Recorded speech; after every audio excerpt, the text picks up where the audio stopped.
Good morning. Welcome to the YouTube channel Finance Investment by Ms. Trinh Nguyễn, CFA Charter Holder and Master of Science in Economics of Banking and Finance. Today, we will continue with the discussion about Vietnam stock market. The name is New Views about Stock Market. First, the content I want to discuss is the share price and growth. Normally, investors often measure the increase or decrease in stock prices in line with the change of annual profits. We see a different angle. Although a company even decreases earnings in the year, the stock price is viewed to increase with the incremental earnings per share of that year. For example, the share price is 100 and the profit is 100 last year, and this year the profit decreased by 10% to 90.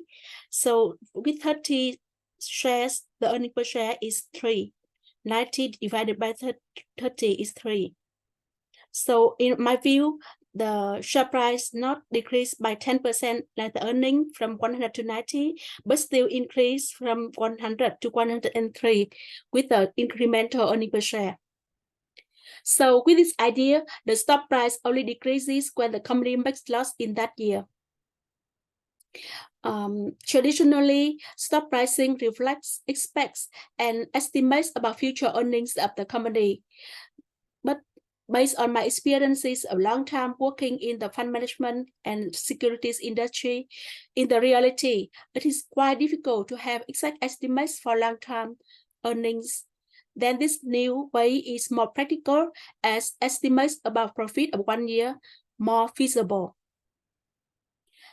About economic growth measured by gross domestic product GDP, we think that the increased rate of aggregate earnings of all listed companies normally higher than GDP growth of an economy.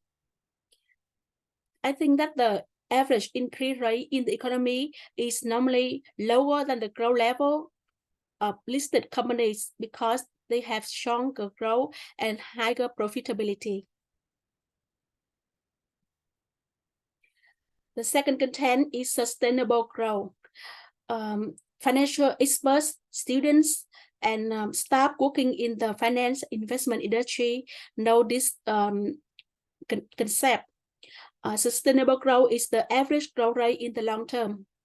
So when making valuation about stock, financial experts must estimate this. This increase level is substantially lower than previous periods because it's forecast for a long time, 20, 30 years later than the terminal year. We also see that when companies have reached a certain large level, it is challenging to maintain high organic growth because the absolute growth number is already high. For example, when the company has earning 100, increase 10%, just 10. But when the earnings already reach the level of 1,000, increase 10% is 100, much higher than 10. So the growth to maintain at high level is quite difficult for many companies when they are already big. However, leading companies can still maintain high growth rate in revenue and profits via merger and acquisition, M&A, or they can expand into new businesses, new industries. A very good example is Masan, ticker MSN, on Ho Chi Minh Stock Exchange. They have successfully expanded their growth, their profit via M&A solutions. And even the company with conservative industry like Vinamilk, when they have reached already high level of earnings, they also reduce the organic growth and have to expand and invest in M&A acquisition to have better growth. You also see that economic growth comes from the increase of labor and capital, especially from technology and productivity. So with technology and productivity, the economic growth must not be lower in long term. Looking at aggregate demand, the demand of people is almost unlimited when the income is increasingly higher, so they will have larger supply, larger production, and then more jobs created with better wages, and again higher aggregate demand. So we think that the scope of GDP expands continuously also in long term. Now we discuss an interesting topic about Vietnam stock market. The Vietnam stock market, after establishment in 20,000, just have 23 years of establishment. Currently, stock trading by individual investor accounts for 80% of total trading value. However, with stocks account, the number of people having the accounts is just 6.4% of the population. So the potential of the Vietnam stock market is very high. As a comparison, in 1950s, the stock assets in USA self-managed by individuals was 55%, but already decreased to 11% in 2020. So we think that currently Vietnam stock market is mainly impacted by trading of retail investors, of individual investors, but the trend is more participation by institutional investors when the retail investor invests indirectly in fund certificates of the funds. In the period 2006 and 2010, the quality of Vietnam stock market was not high because there was wide participation of retail investors without sufficient investment knowledge and experiences. You can see the housewives, the sellers, and the wet market also attend. So the increase or decrease of stock pricing was similar without differentiation of quality and growth of each stock or company, given holding sentiment in the stock market. Many stock share price increase ceiling in several days without the reason. However, the context of the Vietnam stock market has improved. Like in 2020, individual investors make high quality investment decisions while the net bought at the time of market heavy undervalued, and they harvested high returns in 2021. VN index increased that year of over 40%. Recently, in 2022, the stock market had many trading sessions of substantial decreases, and the volatility in trading day was also very high. We see the good point that low trading value, that investors still have a good mind, good psychology, but the market sentiment was still negatively impacted by arrests related to companies with violations of stock trading of bond issuance. And in third quarter 2022, there were additional negative news like USD appreciation, US rate hikes, high inflation in many countries, as well as further arrests in Vietnam. And 2023 year-to-date, the stock market has recovered with cash inflows and benefited from lower interest rate policies. In recent months, banking and security stocks have had good price increases. In the meantime, Vietnam economic growth in 2022 reached a high level with 8% growth. Then it has slowed down in first quarter 2023, 3.3%, and second quarter 2023 increased 4.1% year-over-year. The stock market in first quarter, the VN index increased 16% year-to-date and increased in second quarter versus 10th quarter by 10%. So there is signs of recovery. We already raised right view about buying stock of good fundamentals during the period second half 2022 by free cash and investment horizon 5 years. You can look at the trading charts of stock markets, not just in Vietnam, but in other countries all over the world. We will see that over year, the volatility included both increases and decreases, but the trend was still up. Therefore, we think that investment results also depend on timing. You must choose the good timing to have strong returns from the stock market investment. That means buy when the stock price decreases much with low valuation and sell when the stock price is high with valuation expansion. Now we go to the topic retail investors or individual investors. The individual investors have two investment ways. Due to limitation in time, knowledge, experiences, and information, these investors can select to buy fund certificates of mutual fund or ETF exchange traded fund. Mutual fund and ETF we have already discussed in the previous video. Please subscribe and view. And we think that just with low expenses, the investors can still participate into stock investment, which is one of the investment channels with highest return, but still high risk, high return.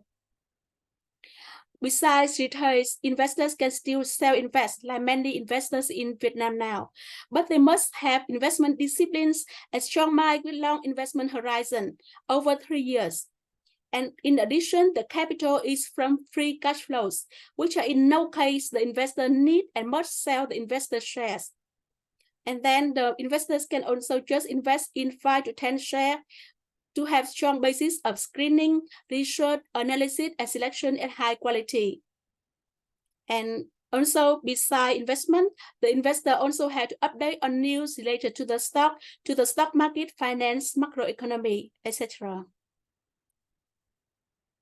Now, we give some investment consulting. First, should investors borrow on margin to buy stocks? Borrowing on margin is quite common in many stock market, but we think that it's risky. So borrowing on margin is what? Is that investors use stocks as collateral for securities companies to have money buying the shares. We know that when the share price decreases at a certain level at which the ratio of net asset divided by total value of share is lower than the maintenance margin, the investors are forced to sell part of shares or put more money into stock accounts to reach the maintenance margin. This is referred as margin call. In the formula ratio of net asset divided by total value of shares, net asset is the value of shares at current market price, deduct the borrowing money. So we think that even if it is the best fund or best investor, no one can forecast the stock market index or the share price tomorrow or at any time in the future. So investors should not use margin because it is too risky in case the stock market negatively adjusts and share price decreases substantially. Then margin call also makes the market and stock price decrease more as investors are forced to sell at any pricing. You can see this happened in second half 2022 in Vietnam stock market. The sentiment is quite low and many stocks are undervalued and the retail investors made loss. We think the investors should only use free cash flow to invest and totally have initiatives to decide when they sell the shares, to take profit or to cut loss. But margin lending is one of the income sources of securities companies. We think that they can replace income from this channel by fees from research and analysis services about stock market, industries, macroeconomy, and they offer to retail investors, to institutional investors. Then the quality of stock market is improved and stock buying selling decision based on strong and systemic analysis and valuation, not because of for selling due to margin call when the market and stock are oversold. That is unlogical.